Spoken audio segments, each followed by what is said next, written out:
It's a wonderful day. Welcome again to our subject, Understanding Culture, Society, and Politics in senior high school students. And now we are in week 2, okay, for this quarter. The reality of life is, this is the second week, but I did not change my shirt. Yes.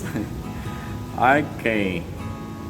The topic for this week is concepts, aspects, and changes of culture and society. That's the things we're gonna explore now. Concepts, aspects, changes of culture and society. In this week, the contents here are just a few, and I think to end it a little bit shorter than before. It says here, the module presents the topics on society and culture as a complex whole, and then aspects and changes of culture and society. After this, the target of this week 2 topic: explain concepts of culture and society and relate it to real life situation. And then we're going to show deep appreciation on collaboration between our culture and society by means of stating personal pleads, and then trace and scrutinize terms that are related to the study of culture and society and give examples of such concepts. Medyo marami until 6 year. But of course, halos magkakapareha lang naman yung contents ito. Analyze aspects of and changes in culture and society, and then appreciate the general characteristics of culture as means of enriching our own culture, and write examples of real life situations. Best describe characteristics of culture. So welcome and join with me as we explore and learn, okay, the concepts, aspects, and changes of culture and society. Let's start from the very basic idea.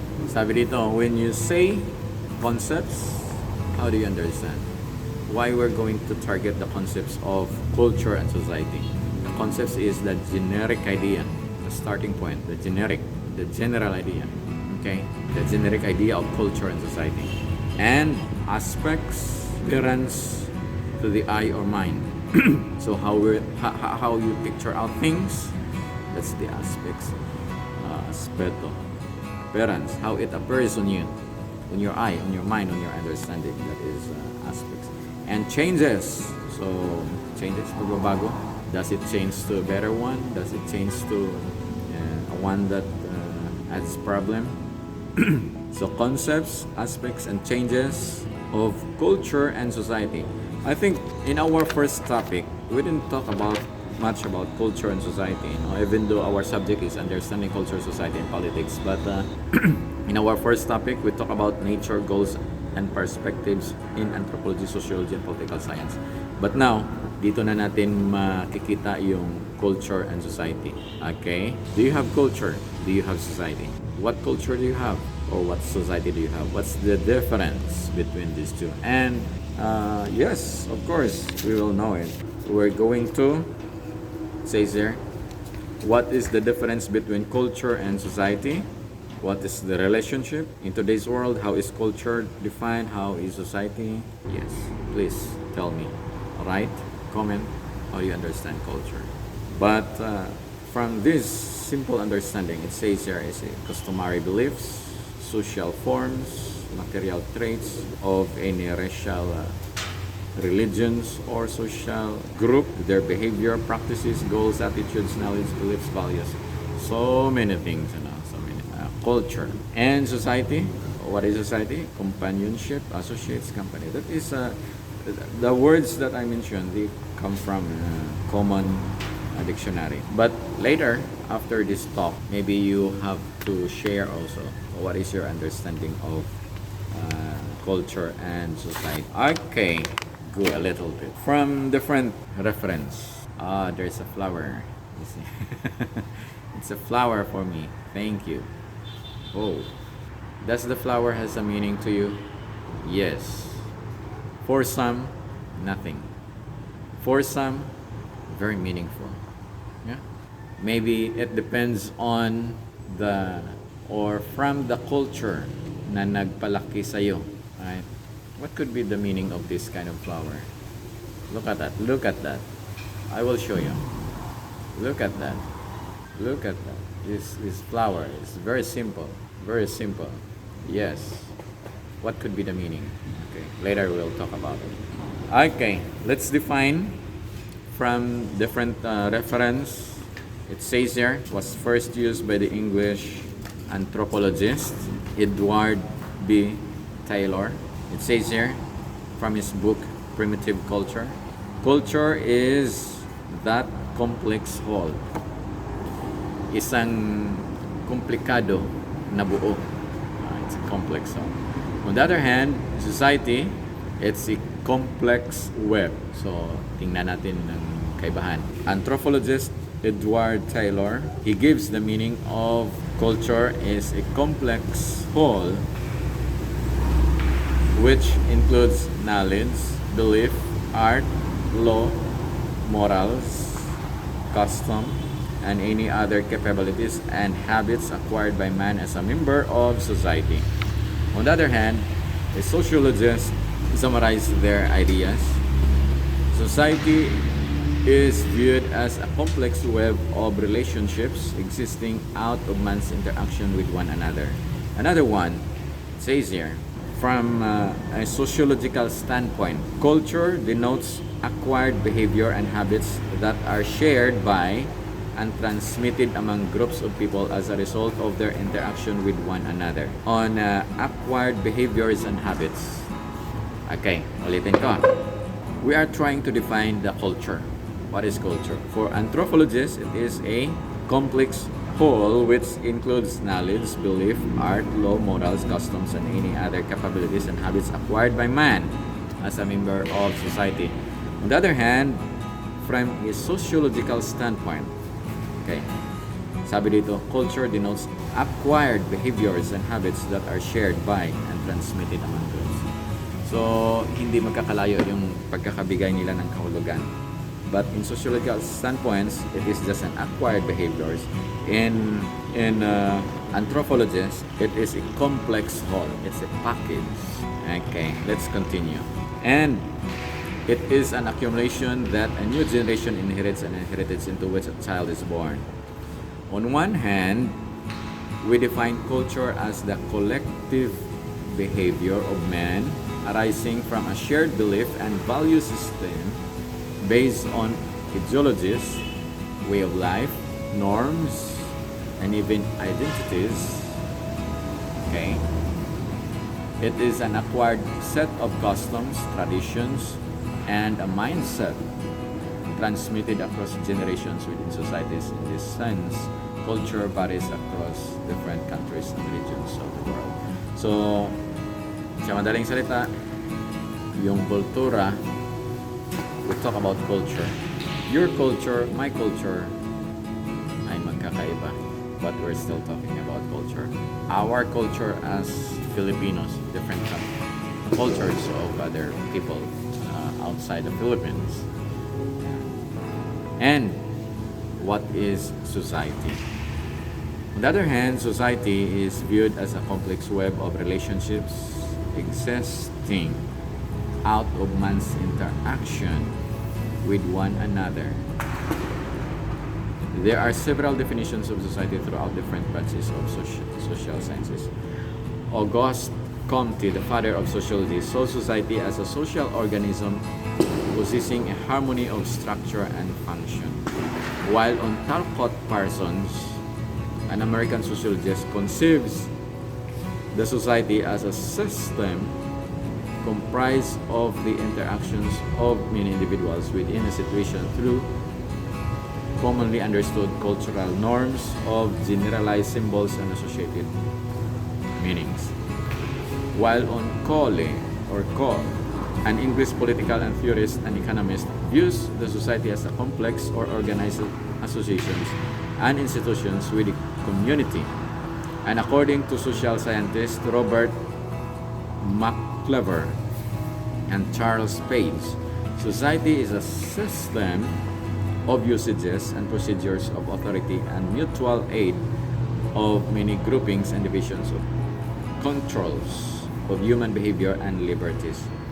In its most basic sense, society is viewed as a group of people with a shared culture interacting within groups and institutions. We talk so many things, napakaraming narinig nyo at saka yung mga sinabi ko. But yung dulo, sabi dito, in its most basic sense, society is viewed as a group of people with a shared culture interacting within groups and institutions. So, bakit pinapahirapan natin yung ating sarili? What do you think the relationship between culture and society? Can society exist without culture, or can we see culture without society? So parang malabo yung mga katanungan. Sa madaling salita, they have to go hand in hand. If there is a society, there is a culture. If there's a culture, or we can picture out culture kung mayroong society. So, nothing will exist. No culture will exist or will stay or will stand without a society. So, let's talk a little bit basic. The same with in our family. Just look at your family. Your family has a own culture just inside your house. Don't open your door, don't open your window, just look at you within your house. You have your own culture as a family. And have you observed your culture might be different from the culture of the other family on the other house, right? Yung mga magulang mo ay mayroong mga polisiya na sabi niya bawal magpagabi sa labas ng bahay, you have to go home earlier than 7 o'clock or 6 o'clock.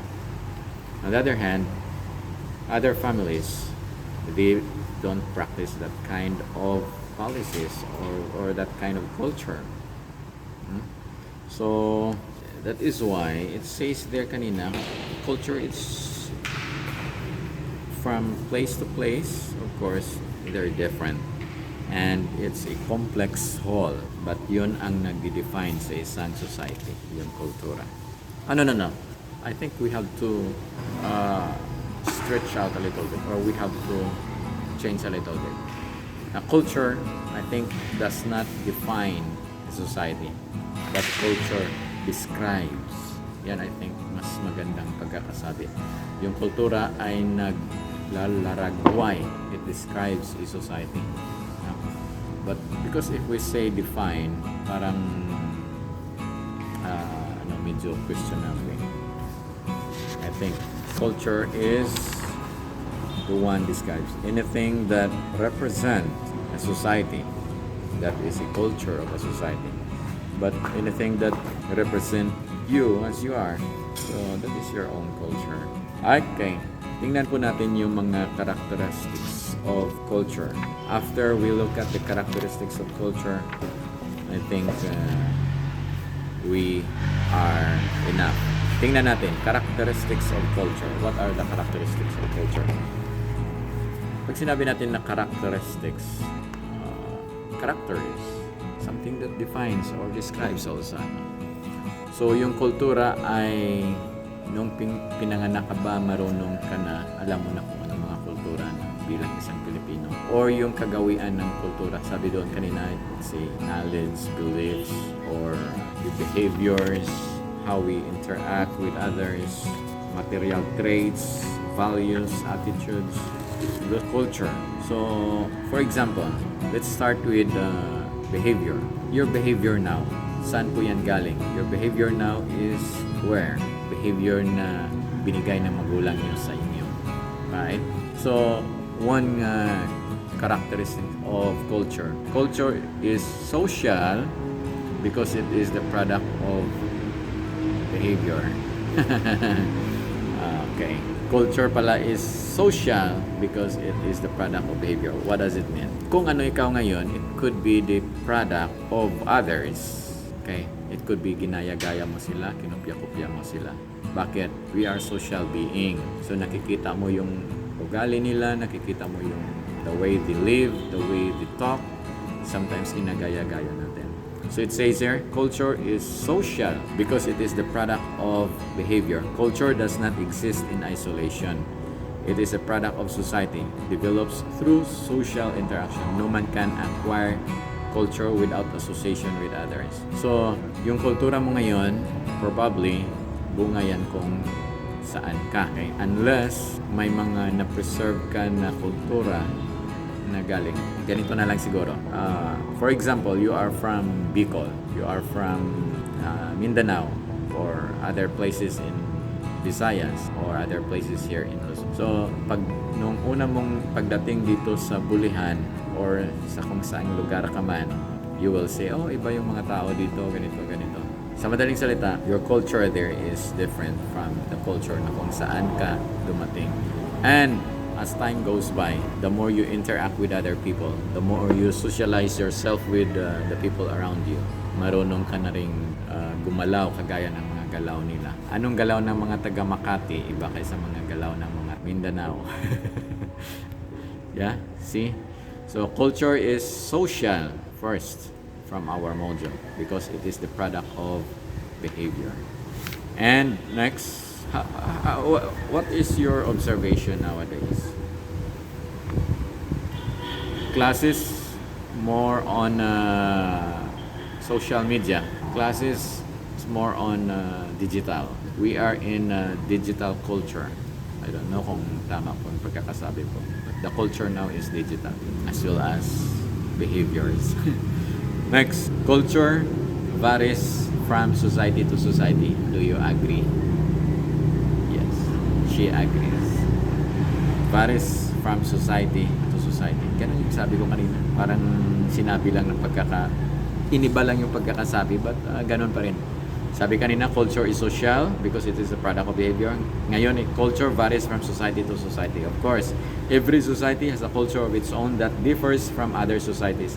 The culture of every society is unique by itself. Cultures are not uniform. Cultural elements like customs, traditions, morals, values, and beliefs are not constant. So, tandaan natin culture is social. Culture varies from society to society. That is another characteristic of culture. May mga, lalo na yung mga Koreans, Japanese, how they greet people when they meet on the street. So yung mga Koreans ay nagbabaw. Yung mga Chinese, paano yung mga Chinese? I don't know exactly Chinese. But sa mga kwento, yung mga Chinese daw, when they meet each other along the road, most of the time when they greet each other, they say, have you eaten? Did you eat? Nakakain ka na ba? Ganon yung greetings ng mga Chinese. Yung mga Pilipino, pag nagkasalubong, paano yung mga Pilipino? Hi, hello, saan ka pupunta? Yung unang katanungan ng mga Pilipino, saan ka pupunta? Saan ka galing? Yung mga Chinese, nakakain ka na ba? Yung mga Koreans, anong mga Koreans? They just greet hello. Annyeonghaseyo, hello. Okay. We need to explore more. Culture is shared. Yan ay nababahagi. Culture is not something that is pangatlong karakteristika na. Culture is not something that an individual alone can possess. Culture in sociological sense is shared. For example, people of society share all customs, traditions, beliefs, ideas. Shared. Nababahagi. Marunong ka na ba maggamit ng chopstick? Pag mayroon kang boyfriend na Korean, sigurado babahagi niya sa iyo yung kultura ng paggamit ng chopstick. Next, culture is learned, natutunan. Culture is not inborn, it is learned. Yeah. madaling intindihin natin. Kahit yung mga jokes nga ay na natutunan din natin. Nagiging kultura na rin minsan yung pagjo-joke ni Duterte. Okay, let's go on. Culture is transmitted among members of society. Yung pananalita, yung lingwahe, yung instructions, nagagaya. Yung pagmamano, yung lolo mo nagmamano, pinasa sa mga magulang mo, hanggang ngayon sa atin nagmamano din sa atin. Yeah, it's because it's transmitted, not a transfer. And here, another one, culture is continuous and cumulative. It says here, culture exists as a continuous process. In its historical growth, it tends to become a cumulative. Ralph Linton called culture the social heritage of man. No culture ever remains constant or permanent. Yes, it's continuous.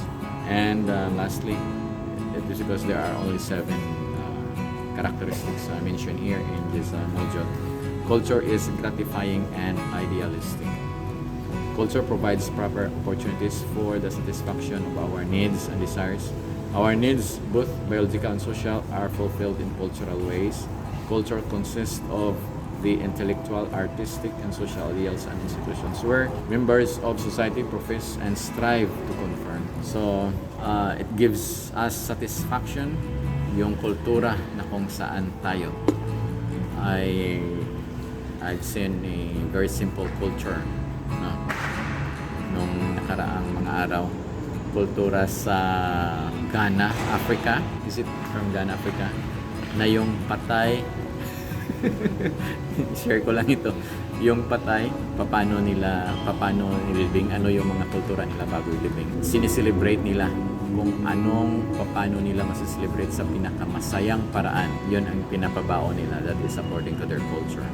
Your culture might be different, my culture might be different, but our desire, wherever you are, whatever you are, one of the goal is for us to gratify ourselves, satisfy ourselves, and it should be ideal. So that is why, for the summary or for the review, characteristics of culture is social because it is the product of behavior. Culture varies from society to society. Culture is shared, and culture is learned. Culture is transmitted among members of society. Culture is continuous and cumulative. Number 7, culture is gratifying and idealistic. So that's all for today. 28 minutes, 30 minutes. And wait for the next topic. Our next topic, understanding culture, society, and politics, cultural relativism and ethnocentrism. See you next time. Bye-bye. Have a nice day and God bless.